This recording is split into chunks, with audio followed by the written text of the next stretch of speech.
ఒక normal flight కొద్ది నిమిషాల్లో పెద్ద విషాదం జరిగింది. అసలు అహ్మదాబాద్ ఆకాశంలో ఏమైందో తెలియదు. టెక్నికల్ ఫెయిల్యూర్ లేదా ఇంకేదైనా ఆ ఫ్లైట్ లో ఎంతమంది జీవితాలు అంతమైపోయి ఉంటాయో. కొంతమంది కుటుంబంతో కలిసి వెళ్తున్నారు, మరి కొంతమంది బతుకు తెరువు కోసం వెళ్తున్నారు, మరి కొంతమంది డాక్టర్ అవుదామని మెడికల్ కాలేజ్ లో కష్టపడి చదువుకుంటున్నారు. సడన్ గా అందరి కలలు మట్టి కరిసిపోయాయి. నవ్వుతూ దిగాల్సిన ఫ్లైట్ లో నుంచి రక్తం ముద్దలతో నల్ల బొగ్గుతో శవాల్ని దింపాల్సి వచ్చింది. లైఫ్ ఈస్ రియల్లీ అన్ప్రెడిక్టబుల్ కదా. ఏ క్షణం ఏం జరుగుతుందో ఎవరికీ తెలియదు. సో ఉన్న ఈ చిన్న జీవితంలో కోపాలు, పగలు, రివెంజ్లు వదిలేసి ప్రేమతో, ఆనందంతో, నవ్వుతూ జీవించండి. ఈ యాక్సిడెంట్ లో చనిపోయిన వాళ్ళ ఆత్మలకి శాంతి కలగాలని నేను కోరుకుంటున్నాను. మీరు కూడా అలాగే కోరుకుంటే గనక రెస్ట్ ఇన్ పీస్ అని కమెంట్ చేయడం మర్చిపోకండి.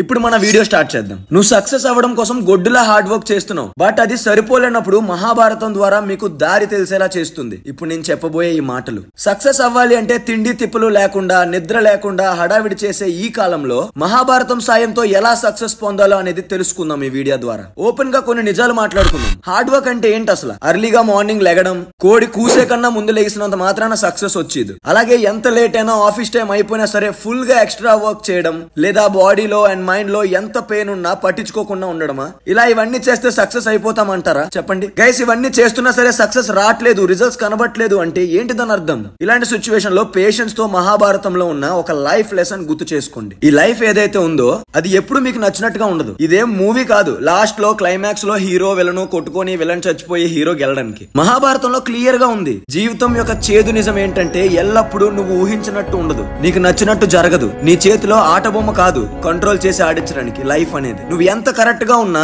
ఎవరొకరి లైఫ్ లో నువ్వు ఒక వేస్ట్ ఫెలోవే. అలాగే నువ్వెంత హార్డ్ వర్క్ చేసినా బట్ స్టిల్ నీ టైం బాగుపోతే అవమానాలు తప్పవు, ఓటమి ఎదుర్కోక తప్పదు. బట్ ఫైనల్ గా మనం ప్రతి వీడియోలో చెప్పేదే మహాభారతంలో కూడా ఉంది అదే ముక్క.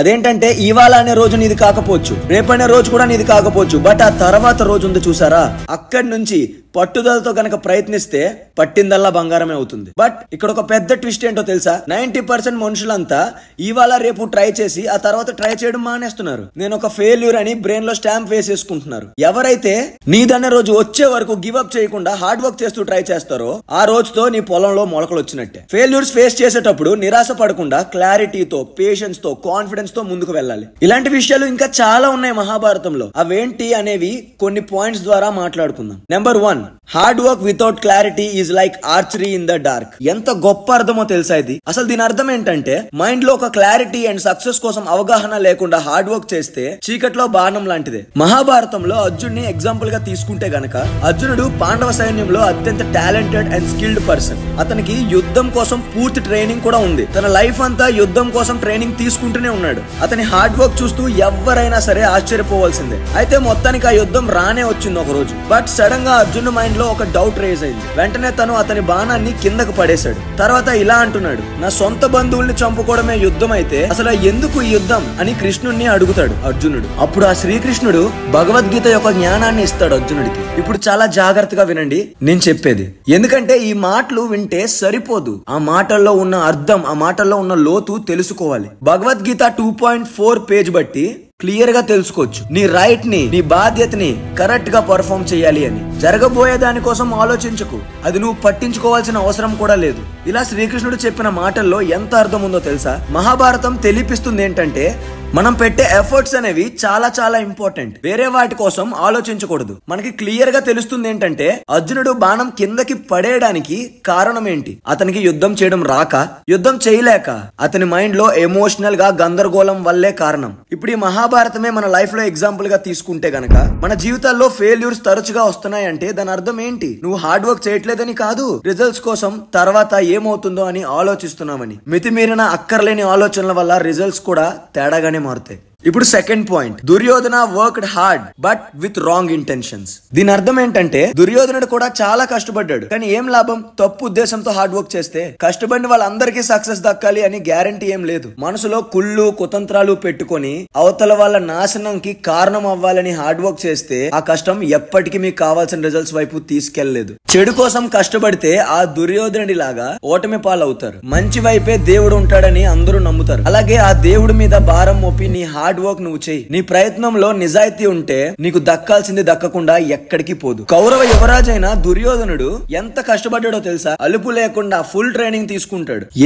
ఎన్నెన్నో స్ట్రాటజీస్ కూడా వేశాడు. బట్ తన ఈ కష్టం అంతా ఇగోతో, జలసీతో, అసూయతో పాతుకుపోయింది. సింపుల్ గా చెప్పాలంటే అతన్ని కాని వస్తువుని లాక్కోవాలనే ఉద్దేశంతో కష్టపడ్డాడు. మహాభారతంలో ఒక మంచి వార్నింగ్ ఉంది రాసి, హార్డ్ వర్క్ వితౌట్ ధర్మ is a ticking time bomb. గుడ్డి ఎద్దులాగా ఇగోతో కళ్ళు మూసుకుపోయి మంచి చెడ్డ ఆలోచించకుండా శ్రమిస్తే లాభం ఉండదు. ఇప్పుడు third one, Yudhishthira lost everything and yet gained it all. 5 పాండవుల్లో ఫస్ట్ బ్రదర్ అయిన ఉద్దిస్తిర ప్రతిదీ కోల్పోయారు అండ్ ప్రతిదీ సంపాదించారు కూడా. తర్వాత మహాభారతంలో ఒక బెస్ట్ క్యారెక్టర్ ఇతను.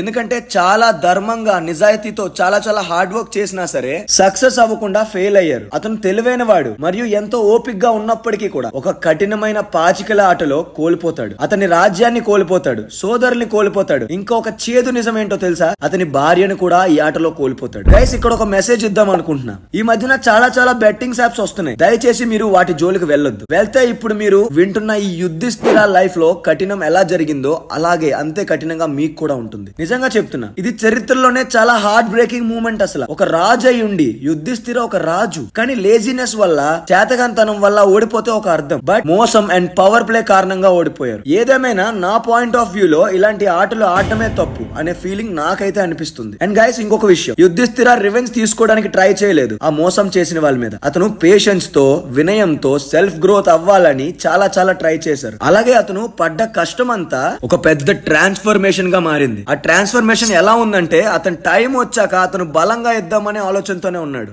ఆఖరికి ఆ టైం వచ్చింది కాబట్టి బలంగా తిరిగి వచ్చారు. ఎక్కువ నాలెడ్జ్ తో, ఎక్కువ టాలెంట్ తో ముందుకు వచ్చారు. మహాభారతంలో ఈ పాయింట్ ద్వారా మనం ఏం నేర్చుకోవాలంటే, మంచి మనుషులకి ఇన్స్టెంట్ గా మంచి జరగకపోవచ్చు. మీరు మంచి చేసినంత మాత్రాన మీకు వెంటనే మంచి జరగపోవాలనే రూల్ ఏం లేదు.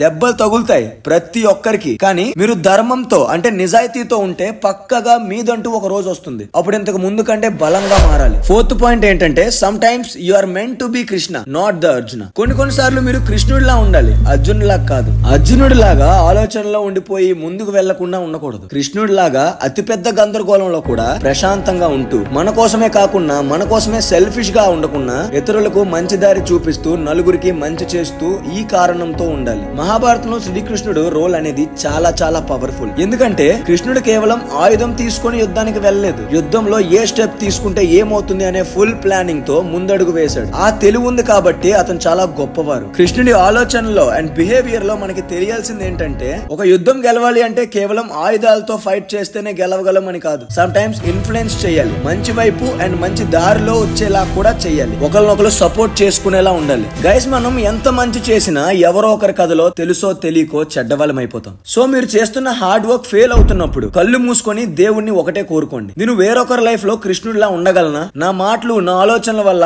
ఎవరొకరి లైఫ్ బాగుపడే ఛాన్స్ ఉందా? ఇలా ఉంటే చాలు. ఎందుకంటే కర్మ అనేది ఏంటంటే, నువ్వు చేసే పని వల్ల వేరే వాళ్ళకి మంచి జరిగితే గనక 100% నీకు కూడా అదే మంచి బూమరాంగ్ లా తిరిగి వస్తుంది. అదే ఒకవేళ నువ్వు చేసే పని వల్ల నెగిటివ్ జరిగితే ఏమవుతుందో తెలుసా?